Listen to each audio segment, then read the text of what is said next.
Another round of talks aimed at ending the war in Ukraine is underway in Berlin. A series of meetings are planned for today and tomorrow. Ukrainian President Volodymyr Zelenskyy is meeting US envoy Steve Witkoff and Donald Trump's son-in-law Jared Kushner here in Berlin. Chancellor Merz is also joining the talks.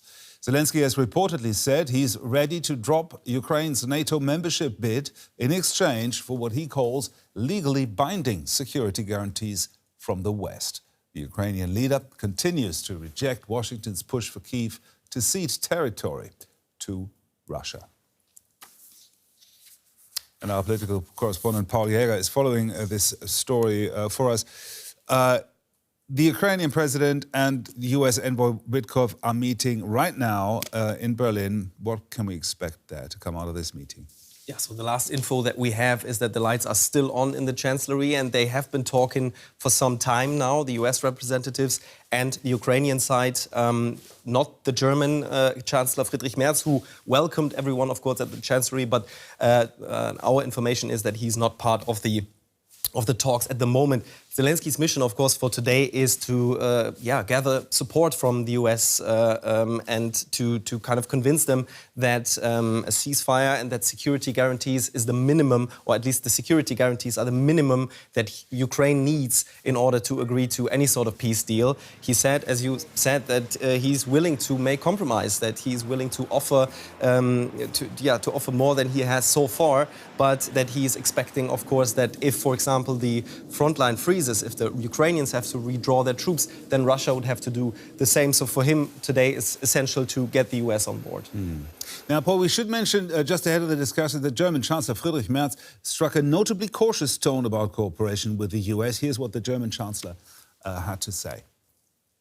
Trump did not come about overnight, and this American policy will not simply disappear overnight. It may be that things will become even more difficult with his successor. Let's prepare ourselves for the fact that we are also seeing a fundamental change in transatlantic relations. The decades of Pax Americana are largely over for us in Europe, and also for us in Germany. It no longer exists as we knew it, and nostalgia is of no help here. Now, Paul, what can Germany and Europe realistically offer Zelenskyy?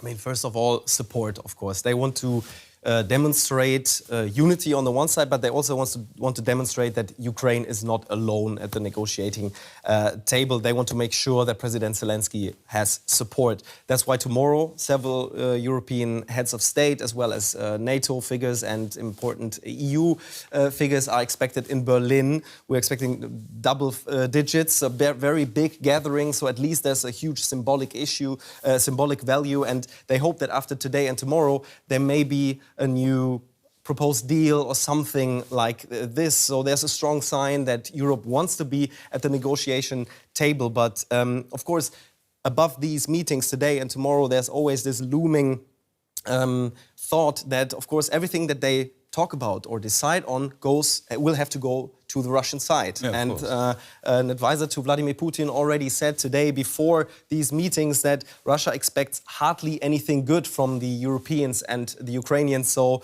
of course, this is always looming about these talks. Maybe one more aspect, one important aspect of the coming days, because what the Europeans actually could do, the EU countries, is there is a EU summit coming up on Thursday in Brussels, and they are talking about seizing frozen Russian assets or taking these assets to provide a long-term credit for Ukraine. But that's controversial in the EU, is it not? Of course, they're controversial. Some want it more than others, and also, for example, the Belgians, who are, of course, Brussels. They are the ones where the money is located. They want also security guarantees in in some way that they are not the ones in the end who are basically responsible for it alone. But I would say that if Europe fails in demonstrating unity, meaning in reaching a compromise, how to use these Russian assets and maybe provide credit, then the question has to be raised whether they actually should sit at the negotiation table.